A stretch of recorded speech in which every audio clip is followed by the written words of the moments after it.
People think I'm posting negative things about real estate because I'm a doomsday kind of guy, but that's not true. I used to think real estate was an amazing investment. I was a realtor at one point. Then I started studying Bitcoin. When I was driving to my client meetings, I would listen to Bitcoin podcasts. One of my greatest takeaways was that real estate wasn't widely used as an investment until central banking became a thing. People used houses solely for shelter because we used precious metals as money for the longest time. Precious metals hold their value, so we didn't need to use houses to store value for us.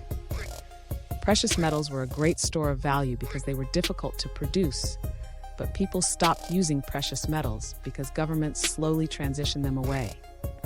In 1933, the U.S. government made gold ownership illegal in the U.S. In 1971, the U.S. government severed the link between gold and U.S. dollars for the entire world. Governments got people used to using paper as money. The smart people figured out that they can't hold paper for a long time. They started buying stocks and real estate. Stocks and real estate are more difficult to produce more of than fiat, so they retain their value. While fiat currencies lose value over time, real estate investing only really started after 15 and 30-year mortgages became a thing. This is when people started using houses as a store of value. Using housing as a store of value is one of the biggest contributors to the wealth gap we experience today. Banks discriminated against minorities and didn't allow them to take on loans because they lived in certain areas. Those minorities couldn't get loans to use the equity in their homes as liquidity, so they weren't able to take on opportunities as they came up. This was a way to transfer wealth away from minorities. Even today, we see the wealth gaps created by these decisions from banks. It has compounded over time. The only reason why this has happened is because we have been convinced to use pieces of paper and plastic as money. We accept paper, something that can be printed at will, for our hard work and effort. Banks can print this money and make the wealthy even wealthier. As more is printed, the value of what we save decreases.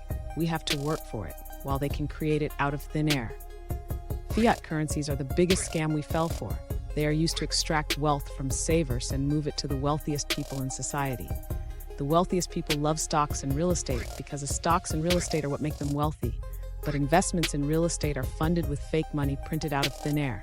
You have to pay your landlord money that you worked hard for. But your landlord bought your house using money that was printed out of thin air. How? Is that fair? If fiat currencies fail, real estate will very likely fail as an asset. Same with stocks. Precious metals can't take down fiat currencies because they are failed assets. They don't work in the digital economy. Bitcoin will be the reason for fiat currencies failing. Bitcoin is specifically designed to work as money in the digital economy. Study Bitcoin and prepare accordingly.